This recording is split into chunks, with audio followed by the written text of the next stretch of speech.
오늘 말씀 함께 나눌 제목은 하나님을 기쁘시게 하자, 이런 제목을 가지고 함께 말씀을 나누려고 합니다. 사람이 살아가는 데 있어서 원동력이 되는 것이 무엇일까? 삶의 근거가 되는 것, 힘이 되는 것이 무엇일까라고 했을 때 저는 그것이 행복이라고 생각합니다. 느헤미야 8장 12절 말씀에 보면 너희가 기뻐하는 것이 힘이다, 그런 말씀을 했는데 그 기쁨을 다른 말로 바꾸면 행복이라고 이야기할 수 있어요. 행복하지 않으면 기뻐할 수가 없으니까. 그러니까 우리가 행복해야 살아갈 수 있는 동력을 얻을 수가 있는 거예요. 힘이 있단 말이죠.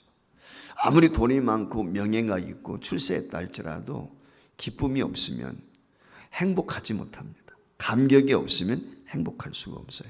그러니까 행복이라고 하는 것이 어떻게 보면 우리 인생에 있어서 가장 힘을 얻을 수 있는 동력이 된다, 저는 그렇게 생각을 갖습니다. 사람의 행복은 다양할 수가 있겠죠. 어떤 사람은 돈을 많이 얻으면, 또 권력을 갖게 되면, 또 아니면 명예를 얻었다든지 지식을 쓰게다든지 그랬을 때 사람들이 아마 행복하리라고 생각이 듭니다. 그런데 이 세상적인 행복이라고 하는 것은 그때뿐이에요. 돈 없어지면 어떻게 됩니까? 행복도 뺏기는 거죠. 권력을 가지고 있는 사람이 권력 계속 누리는 게 아니란 말이죠. 정권이 바뀌는 것처럼 사람도 바뀌게 되고 권력도 바뀔 수밖에 없어요. 그러면 행복도 사라질 수밖에 없습니다. 그렇기 때문에 행복을 우리가 추구하되 진정 가치 있는 것, 영원한 가치 있는 것, 그것을 우리가 추구해야 되는 것이죠. 세상과 함께 없어질 것, 그것을 우리가 추구하는 것이 아니라 세상이 없어진다 해도 다함이 없는 행복, 그 행복을 우리가 갖게 될 때 그 사람이 능력이 있습니다. 두려움이 없어요.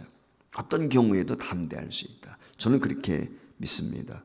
그렇기 때문에 우리가 이 영원한 행복의 가치를 추구하는 것, 그것이 매우 중요하다고 저는 생각을 합니다. 그러면 우리에게 있어서 영원한 행복을 가져올 수 있는 정말 진정한 가치는 어떤 것일까? 라고 했을 때 그건 하나님이 우리에게 주신 선물이라고 생각해요. 그러면 하나님이 우리에게 다함이 없는 행복할 수 있는 선물을 주셨는데 그것이 무엇일까요? 바로 예수 그리스도죠. 예수 그리스도를 소유한 자, 예수 그리스도 안에 있는 자가 진짜 행복한 것입니다. 하나님이 주신 선물은 다함이 없어요. 그렇기 때문에 예수 안에 있을 때, 예수 구원의 감격이 있을 때 진정 행복한 것이고 기쁨이 있는 것이고 그것이고 능력이고 그것이 참 평안이에요.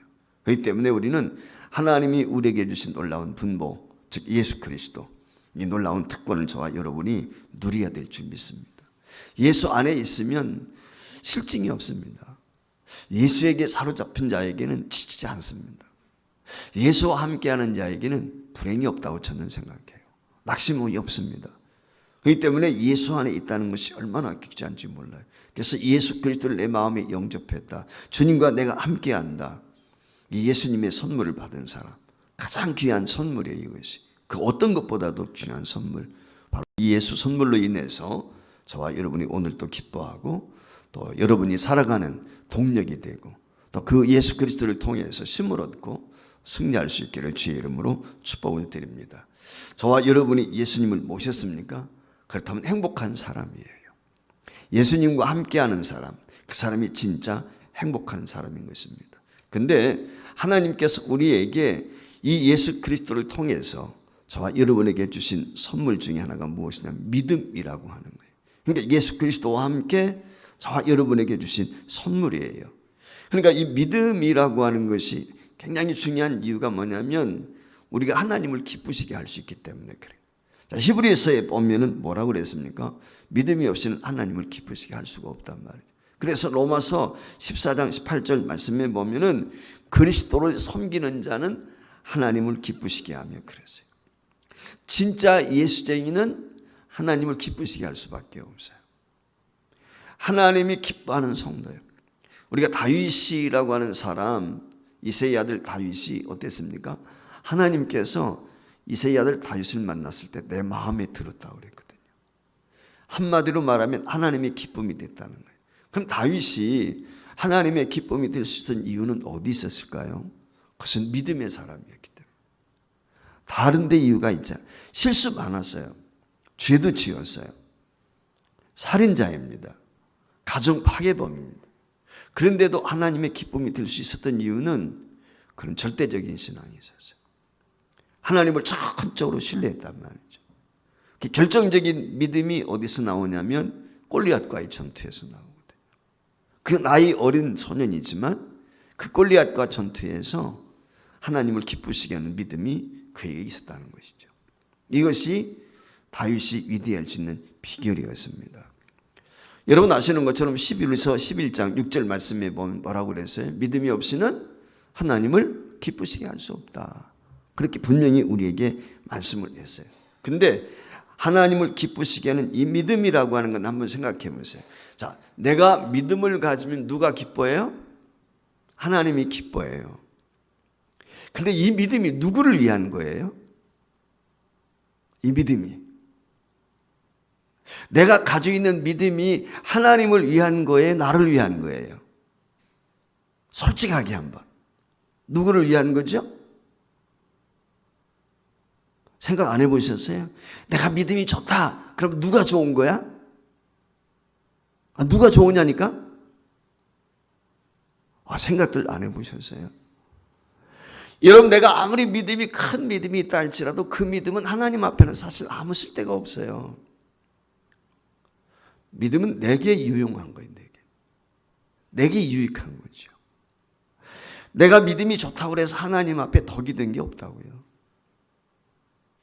내가 믿음이 있으면 내가 좋은 거예요. 내가 누리는 거예요. 이게 다른 거예요. 세상의 이치하고 다른 것이 바로 이거거든요. 자, 우리가 부모님을 기쁘시게 합니다. 부모님을 공개합니다. 그럼 부모님이 기쁘죠. 부모님 덕을 보는 거예요. 자식 덕을. 솔직히 말하면은. 그렇지 않습니까? 그런데 하나님은 달라요. 저와 여러분이 하나님을 기쁘시게 해드리는 것 중에 가장 기본적인 것이 믿음이거든요. 믿음이 없이는 하나님을 기쁘시게 할 수 없다고 그랬으니까. 근데 이 믿음이라고 하는 것은 실상은 누구를 위한 것이냐면 나를 위한 거예요. 믿음이 좋으면 절대 신앙을 가지고 이 세상을 살기 때문에 두려움이 없어요.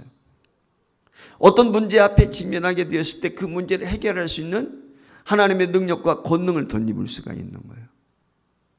믿음을 통해 슬감을 물어낼 수도 있고 크고 작은 문제도 해결받을 수 있단 말이죠. 결국은 나를 위한 거예요. 나를 위한 거. 하나님에게 유익이 있는 것이 아니라 실상은 내게 유익이 있는 것이거든요. 자, 그럼 믿음이 무엇일까요?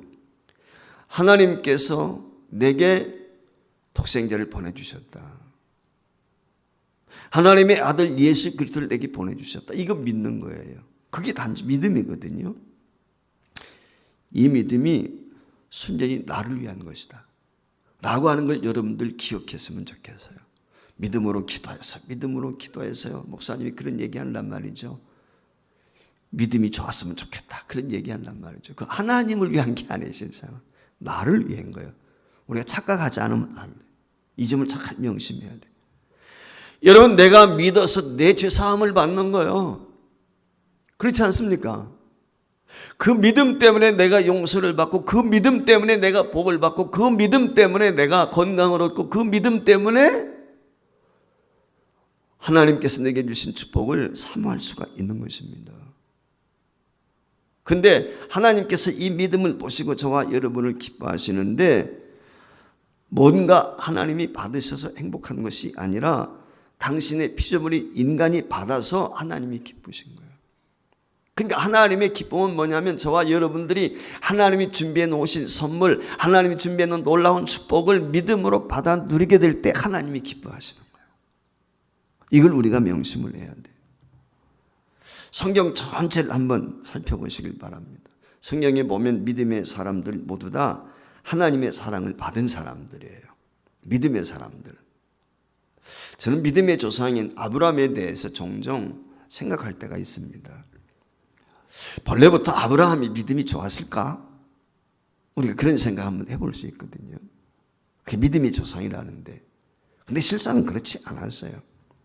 여러분 잘 아시는 것처럼 아브라함이 75세가 되었을 때 그 75세 나이가 되었을 때 하나님의 부르심을 받는데 여러분 그때까지 아브라함의 삶은 어떠했을 것 같습니까?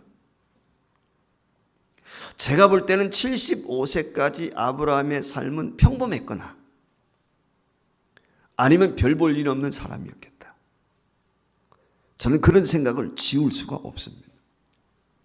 왜냐하면 아브라함이 75세가 되었는데 자식이 없어요. 자식이 없습니다.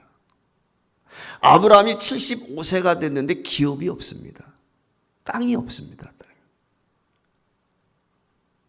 여러분들 성경 말씀에 보면 75세 이전에 아브라함의 삶에 대해서 자세히 기록은 하고 있지 않지만은 분명히 유추해서 볼 수 있는 것은 그렇게 넉넉하지 못했어요. 생활이라든지 환경이라든지 모든 여건을 보면 별 볼 일 없는 사람, 그게 아브라함이었어요. 자식도 없어요. 기업도 없어요. 재산도 없어요.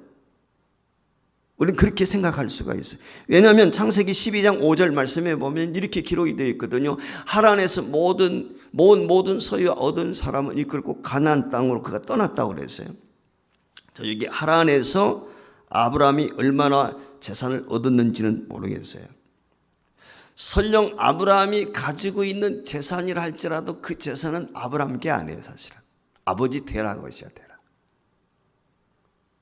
같이 있었으니까. 우르라고 하는 곳에서 아브라함이 그 우르를 떠나오게 될 때 하란으로 출발하게 되었을 때 아버지와 함께 출발했거든요. 그리고 하란에서 아버지가 죽어요. 데라가. 그러니까 아버지의 재산 가지고 나온 거예요.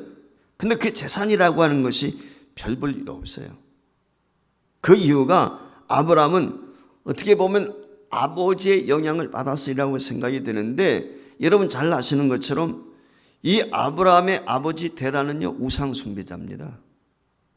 그러니까 아버지가 우상 숭배자였다는 말의 의미는 아브라함에게 믿음이 없었어요. 하나님을 경외하는 하나님을 알지 못했단 말이죠. 그러니까 75세 되는 그 나이까지 아브라함은 실상 하나님을 알지 못했고 믿음이 없는 사람이었어요. 그게 아브라함이거든요. 좀 전에 말씀을 드린 것처럼 갈대 우리에 살았는데 하나님을 섬기는 사람은 갈대 우리는 단 한 사람도 없었어요. 그리고 좀 전에 말씀을 드린 것처럼 여호수아서 24장 2절 말씀에 보면은 그 아브라함의 아버지 데라는 우상 숭배자였다. 그걸 여호수아서 24장 2절에서 강조하고 있습니다. 강조하고 있어요. 이 점을 우리가 명심을 해야 돼요. 한마디로 말하면 아브라함의 가문 중에서 어느 누구도 하나님을 안다거나 하나님을 믿는 사람이 없었다. 근데 그 믿음 없는 불신자의 가정, 우상 숭배의 가정에 하나님이 어느 날 계시하시고 아브라함에게 말씀을 하신 거죠. 그렇다면은 아브라함이 하나님을 믿을 리가 없었는데 하나님에게 나타나셔서 아브라함에게 가라 그랬어요. 내가 지시하는 곳으로. 내가 지시하는 곳으로 가면 땅도 주고 자식도 주고 재물도 주겠다. 복의 근원이 되게 하겠다. 라고 말씀을 했거든. 여러분 한번 상식적으로 생각을 해보세요. 자, 아브라함이 하란 땅에 거했든지 어디 있든지 간에 그가 재산이 많이 있고 땅을 많이 가지고 있었다면 그가 가나안 땅으로 하나님이 지시한 땅으로 가라 했을 때 갔을 것 같습니까? 안 갔을 것 같습니까? 상식적으로 여러분 같으면 가지 않았겠죠. 그렇지 않습니까? 자기가 삶의 터전에 풍족한 재산이 있고 여유가 있는 삶이었다면 결코. 오늘날 우리 복음 전할 때 전도할 때 그래요. 전도할 때 생활이 넉넉하고 생활에 걱정이 없고 세상 사람들 보기에 근심이 없다고 생각하는 사람들에게 복음 전하면요 씨도 잘 안 먹혀요. 어렵습니다.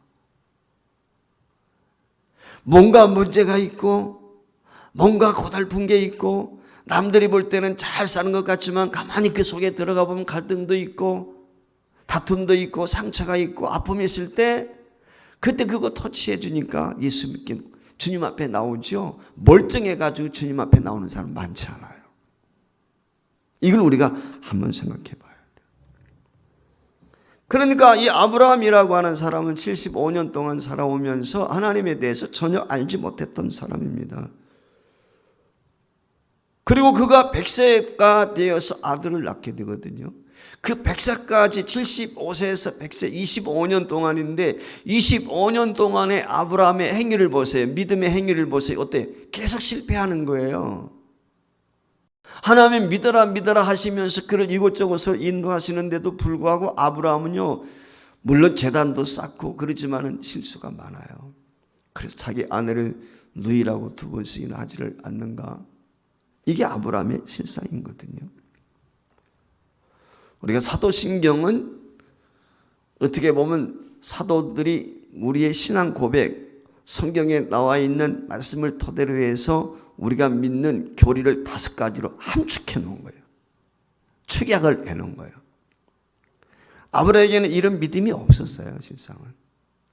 근데 100세가 넘었을 때 아브라함이 이런 믿음을 갖게 된단 말이죠. 우리가 신앙 고백할 때 전능하사 천지를 만드신 하나님 아버지를 내가 믿사오며, 우리가 믿는 하나님이 누구예요? 창조주 하나님, 전능자 하나님. 이게 첫 번째 신앙 고백이야. 두 번째 우리가 믿는 고백이 뭐죠? 예수 그리스도 탄생, 성령을 통해서 예수 그리스도를 탄생한 걸 믿는 거예요. 그리고 세 번째 우리가 신앙 고백이 뭐예요?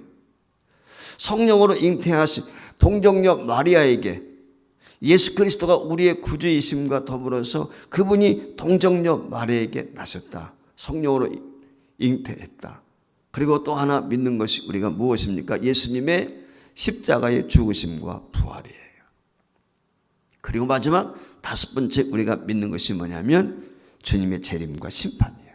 이게 신앙 고백 속에 함축되어 있어요. 5가지 신앙의 기본 진리, 도리가 그 안에 담겨 있는 거예요. 그런데 아브라함에게는 이런 믿음이 사실 처음에는 없었어요. 근데 아브라함이 100세가 지나서 이삭을 낳게 되고 그가 이런 신앙의 모습을 보이는데 결정적인 아브라함의 신앙의 모습을 보이는 것이 무엇입니까? 바로 모리아산 사건이죠. 100세에 얻은 아들을 하나님 앞에 번제로 드리기 갔을 때 그가 기꺼이 드린단 말이죠. 어떻게 드렸을까요?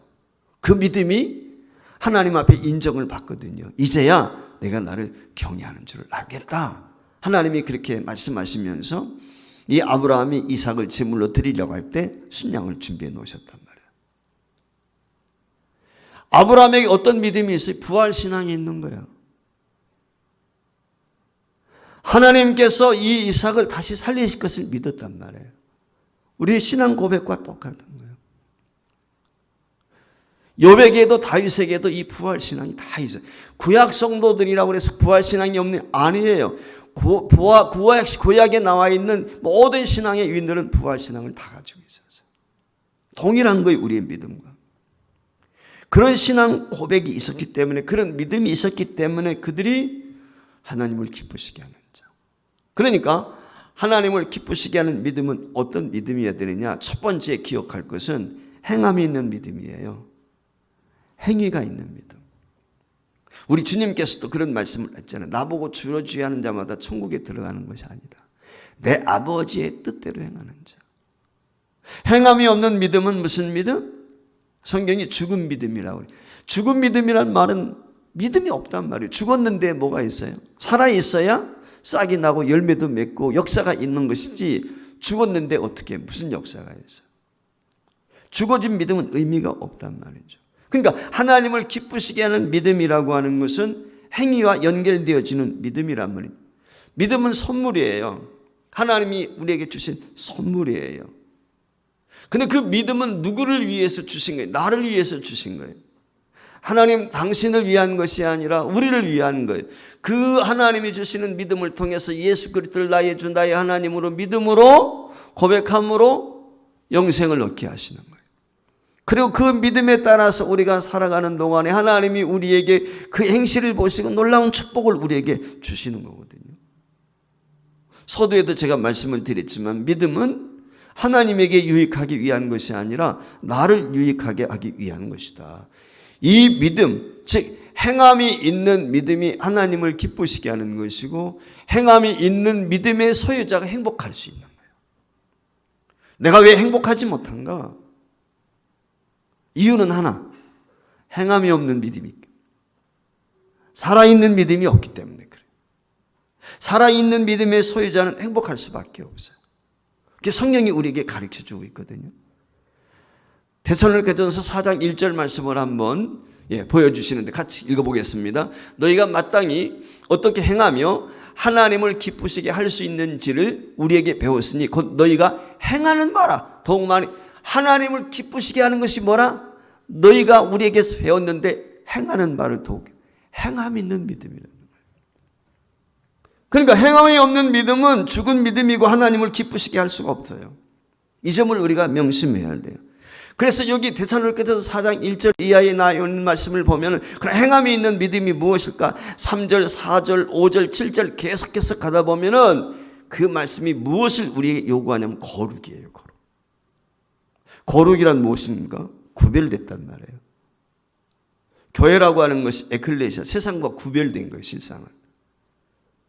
저와 여러분이 거룩한, 교회가 거룩해요. 거룩한 공예, 우리가 고백할 때 거룩한 공예란 말이죠. 구별됐다 그 말이에요. 그래서 이 3절, 5절, 7절 계속해서 보면 거기에 보면 어떤 이야기들이 나오면 음란을 버리고 거룩함과 존귀함으로 인내하고 더 나아가서 세욕을 따르지 말고 형제를 해하지 말고 부정하지 말고 이런 것들을 이야기해요. 한마디로 무엇이냐면 믿는 성도가 거룩을 추구해야 된다. 거룩. 내가 거룩하니 너희도 거룩하라. 이게 하나님이 우리에게 말씀하시는 거예요. 이 거룩한 행위가 하나님을 기쁘시게 하는 거예요. 누가복음 19장에 보면 여러분 잘 아시는 삭개오 이야기가 나오거든요. 그 삭개오가 예수님을 만납니다. 하나님의 기쁨이 됩니다. 삭개오라고 하는 직업이 잘 아시는 것처럼 세리입니다. 그때 당시 세리는 죄인 취급을 받았어요. 매국노 취급을 받았어요. 근데 과연 이 삭개오를 연구해 보면은 그렇게 부도덕한 사람이었을까? 저는 그렇게 생각하지 않아요. 왜냐하면 삭개오가 예수님을 만나게 되었을 때 그 예수님이 자신의 집에 들어가게 되었을 때 예수님께 고백하는 말이 있거든요. 내가 누구의 것을 빼앗은 것이 토색한 것이 4배를 갚겠습니다. 이 말의 의미는 뭐예요? 내가 토색한 적이 없다는 자신감이 있는 거예요. 진짜 내가 남의 것을 착취하고 악하게 세금을 받아가지고 토색을 했다면 이런 얘기 할 수가 없어요. 그러니까 이 세리 삭개오는 사실은 정당하게 아니 어쩌면은 그랬을는지도 모르겠다는 생각이 들어요. 우리가 일제시대를 겪으면서도 그런 경험을 저희 아버님으로부터 얘기를 들은 경험이 있는데 아마 이 공직에 나가 있는 사람들이 이 세리가 말이죠.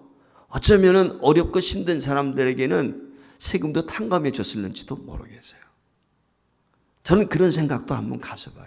왜냐하면 지금 예수님 만났을 때 갑자기 자기의 재산을 절반을 가지고서 나눠주겠다 가난한 이웃에게 그리고 내가 토색한 것이 있으면 4배로 갚겠다. 이게 쉽게 얘기할 수 있는 게 아니거든요. 세상은. 그렇지 않습니까? 돈, 출세만 생각하고 있던 사람이 이런 얘기 자기 입에서 술술 나올 수 있는 게 아니에요. 이게 아무리 예수님을 만났다 할지라도. 그러니까 저는 이 삭개오라고 하는 사람이 비록 세리였지만 죄인 취급을 받는 사람이었지만 제가 볼 때는 그래. 자기 동족에게 어떤 착취하고 막 이러지는 않았을 것이다. 라고 하는 생각을 지울 수가 없습니다. 그런데 그 삭개오의 행위가 하나님을 기쁘시게 하는 거예요. 우리 주님을 기쁘시게 하는 거예요. 로마서 14장 18절 말씀에 보면 이런 말씀이 있습니다. 이로써 그리스도를 섬기는 자는 하나님을 기쁘시게 하며 사람에게도 칭찬을 받느니라. 한번 곰곰이 한번 생각해 봐야 돼. 나는 하나님의 기쁨이 되는가? 내 기쁨이 아니에요. 하나님의 기쁨. 하나님의 기쁨이 되면 타인에게도 칭찬이 있다는 거예요. 오늘 우리가 예수를 잘 믿으면 세상 사람들도 예수 믿는 사람 두려워하죠. 함부로 대할 수가 없죠. 그렇지 않습니까? 왜 예수 믿으면서 손가락질 당합니까? 욕먹는 이유가 어디 있습니까? 예수답지 못하기 때문에. 교회답지 못하니까. 성도답지 못하니까 욕먹는 거거든요. 예수 안 믿는 사람들도요, 예수쟁이는 이래야 된다는 걸 알아요. 예수 안 믿는 사람들도 교회가 세상의 소금이고 빛이라는 걸 알아요. 그들이 모르지 않습니다. 왜냐? 빛과 소금은 다 드러나게 돼 있거든요. 세상 가운데 드러난단 말이에요. 내가 숨기려고 해도 빛은 다 드러날 수밖에 없잖아. 그러니까 아는 거예요. 내가 예수쟁인 걸. 예수 냄새가 나는 걸. 여러분, 향기를 보면 어때요? 우리가 저도 이 봄에 여기 산에 좀 올라가 보니까 아카시아 꽃이 막 진동을 하는 거예요. 향내가, 꽃 냄새가. 사람들이 어때? 저 자신도 산에 올라가가지고 아카시아 냄새 코를 벌렁벌렁하고 더 맡고 싶어요. 그렇죠. 어디가 있나 찾아보고 싶어요. 그런데 만약에 오물을 뿌려놔가지고 오물 냄새가 진동하면 어떡지요? 코 막죠. 인상증 부리고 피해서 간단 말이에요. 무서워서? 아니죠. 냄새 때문에. 향기가 아니고. 향이 나면 벌나비들이 모여들어요. 그렇지 않습니까? 똑같은 거예요, 우리도. 오늘 여기 본문 말씀에 그랬잖아요. 로마서 14장 18절 말씀에 하나님을 기쁘시게 한다. 하나님을 기쁘시게 하면 사람들도 당연히 칭찬받는다. 사람들에게도. 내가 세상 사람들에게도 칭찬을 받지 못한다면 내가 하나님을 기쁘시게 못하고 있지는 않는가? 먼저 우리가 이걸 한번 생각해 봐야 돼요. 여기 말씀에 보면 이로써라고 하는 말씀, 이로써, 오늘 18절 말씀, 이로써라고 하는 말은 18절 이전에 있는 말씀을 본받는, 그걸 이어받는 거거든요. 그러니까 그 18절 이전에 어떤 행위가 있겠죠. 그것을 통해서 이로써 너희가 하나님의 기쁨이 되고, 너희가 하나님의 기쁨이 되면 세상 사람들이 너희를 칭찬한다 라고 하는 걸 우리에게 이야기해 주고 있는 거예요. 사랑하는 여러분, 저와 여러분이 하나님의 기쁨이 되면 진짜 행복할 수 있어요. 그럼 하나님의 기쁨이 되는 건 무엇입니까? 행함 있는 믿음의 소유자. 이게 첫 번째. 두 번째, 하나님이 기뻐하시는 믿음, 우리가 행복할 수 있는 믿음의 소유자는 무엇입니까? 전도입니다. 하나님이 가장 기뻐하시는 것이 전도거든요. 하나님께서 믿음을 우리에게 선물로 주셨습니다. 이 선물을 나만 가지고 누리는 것이 아니라 이 선물을 타인에게 나눠야 되는 것입니다. 자, 오늘 본문 4절 말씀 다시 한번 저와 여러분이 함께 읽어봤으면 좋겠어요. 같이 읽습니다. 오직 하나님께 옳게 여기심을 입어 복음을 위탁받았다. 내가 지금 구원을 받아서 구원받은 저와 여러분이 위탁했다는 말은 누군가에게 전달해 주기 위해서 나에게 맡겨주었단 말이에요. 복음을. 위탁을 받았으니 계속해서 이와 같이 말함은 사람을 기쁘게 하려 하며 오직 우리 마음을 감찰하시는 하나님을 기쁘시게 하려 함이라. 하나님이 기뻐하시는 게 내가 위탁받은 것, 전도, 복음을 전하는 거예요. 그 복음을 타인에게 전하면 그도 기뻐하고 이 복음을 전하게 되면 하나님도 기뻐한다. 이게 오늘 성경 말씀이에요. 그러니까 하나님이 기뻐하시는 것은 행함이 있는 믿음의 소유자 첫 번째, 두 번째는 무엇이에요? 전도예요. 전도. 하나님이 기뻐하시는 믿음의 소유자. 이게 성경이 우리에게 가르쳐주고 있어요. 예수님이 이 땅에 왜 오셨어요? 예수님이 이 땅에 오신 목적이 뭐죠? 마가복음 1장 38절 말씀에 보면 전도하기 위해서 오셨다. 예수님 본인 스스로가 그래서 내가 전도하기 위해서 왔다. 복음 전하기 위해서 왔다. 예수님 자체가 복음이잖아. 그 자체가 구원이잖아. 그 자체가 생명이야. 그 자체가 길이고 진리고 그 자체가 열매고 구원 자체란 말이야. 근데 그 예수님이 내가 구원을 전하기 위해서 왔다. 주님이 그렇게 이야기를 하셨어요. 그러니까 하나님이 기뻐하시는 믿음의 소유자는 누구예요? 때렸든지 못 얻든지 복음을 전하는 사람, 전도하는 사람. 자, 시브리서 11장에 있는 말씀 한번 같이 읽어보겠습니다. 같이 읽습니다. 믿음으로 에녹은 죽음을 보지 않고 옮겨졌으니 하나님이 그를 옮기심으로 다시 보이지 아니하였느니라. 그가 옮겨지기 전에 하나님을 기쁘시게 하는 자라는 증거를 받았느니라 그랬어요. 여기 말씀에 하나님을 기쁘시게 하는 자라는 증거를 받았다. 자, 그러면 에녹이 어떻게 증거했을까요? 뭘 증거했을까요, 에녹이? 에녹이 여러분 잘 아시는 것처럼 65세 무드셀라를 낳았거든요. 무드셀라를 낳고 300년 동안 하나님과 동행하다가 천국에 갔어요. 그러니까 365세에 천국에 간 거지. 여러분, 무드셀라라고 하는 이름의 뜻을 우리가 잘 이해를 해야 돼요. 무드셀라라는 이름은 창을 던지는 자예요. 무드란 말의 의미는 어떤 의미가 있냐면 죽음이란 말이에요. 심판이라는 뜻이 있습니다. 무드셀라, 셀라라고 하는 이 말, 살라트라는 말인데 보낸다는 거예요. 그러니까 이 무드셀라라는 말은 심판자를 보내. 그러니까 무드셀라는 곧 세상의 심판자로 온 거예요. 여러분 잘 아시는 것처럼 969세에 무드셀라가 죽습니다. 무드셀라가 죽을 때 노아의 나이가 600세입니다. 노아의 나이가. 그러니까 노아의 나이가 600세 때 무드셀라가 699세인데 곧 노아가 600세 때 무슨 사건이 일어나냐? 홍수 사건이 일어나는 거예요. 홍수를 통해서 세상을 심판하시는 거예요.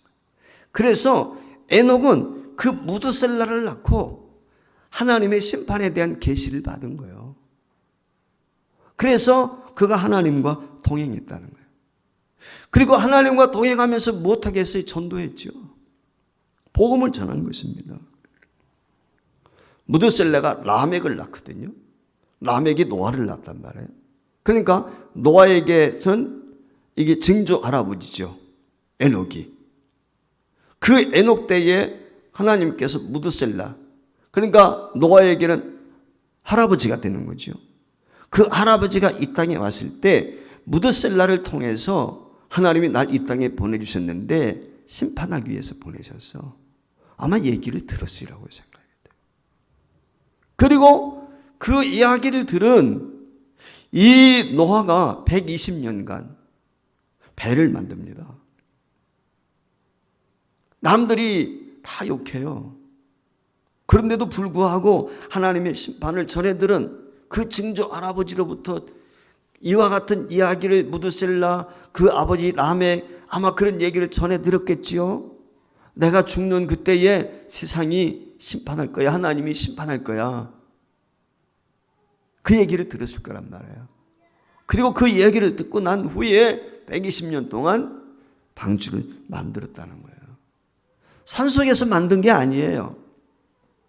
우리가 아라라산 꼭대기에 배가 있다고 해서 그 산속에서 만든 게 아니라 그는 동네 사람들과 같이 살았어요. 그 시대 사람들과 같이 살면서 시간 내가지고 올라가서 배 만들고 그랬단 말이에요. 네. 그 배 만드는 걸 통해서 사람들이 그렇지 않았겠어요? 당신 왜 배 만들어? 하나님이 심판하신대. 하나님이 물로 심판하신대. 아마 그 이야기를 배를 만드는 120년 동안 이 노아는 무시 외쳤을 거예요. 근데 사람들이 듣지 않았어요. 믿지 않았어요. 헛웃음 쳤어요. 노아의 가족 외에는 한 명도 구원받지를 못했어요. 신약에 오면 바울 사도를 비롯해서 제자들도 다 마찬가지입니다. 예수님을 알기 전에는 자기를 위해서 살았던 사람, 바울도 자기 출세를 위해서 자기 성공 열심히 있는 이유가 어디 있었어요? 하나님을 위한다고 그랬지만 사실은 자기 출세, 자기 명예지요. 우리가 예수 믿으면서도요, 자기 성공, 자기 출세, 자기 영광, 자기 행복 추구하는 사람 많아요. 근데 진짜 믿음이 딱 들어가면요, 그게 아니고 하나님 영광이에요. 내가 복 받는 것도 하나님의 영광을 위해서. 그래서 흘러보내, 나누는 거예요. 나만 챙기지 않잖아. 나누는 거예요, 나누는 거예요. 흘러보내는 것입니다. 이게 복받은 자의 모습이거든요. 여러분, 행복자인 사도 바울 보세요. 복음 때문에 순교했어요. 행복자인 12제자 보세요. 사도 요한 빼놓고 다 순교했습니다. 마지막까지 밤모섬에 가서 유배당하면서 고통 가운데 있던 사도 요한의 이르기까지 모든 사도들이, 모든 제자들이 그랬단 말이에요. 2000년 전 그들의 믿음이 오늘 우리에게 이어진 것도 그들의 헌신, 그들의 기쁨이 있는 희생, 그 복음 전도 때문에 오늘 저와 여러분이 구원을 받은 것입니다. 오늘 바울 사도는 본문에서 자신이 복음을 위탁받았다 라고 이렇게 표현을 하고 있어요. 근데 바울만 이 복음을 위탁받은 게 아니고 저와 여러분이 복음을 위탁받았습니다. 예수님께서 마태복음 28장에 우리에게 말씀하셨어요. 너희는 땅끝까지 가서 내 증인이라. 모든 민족을 제자 삼으라.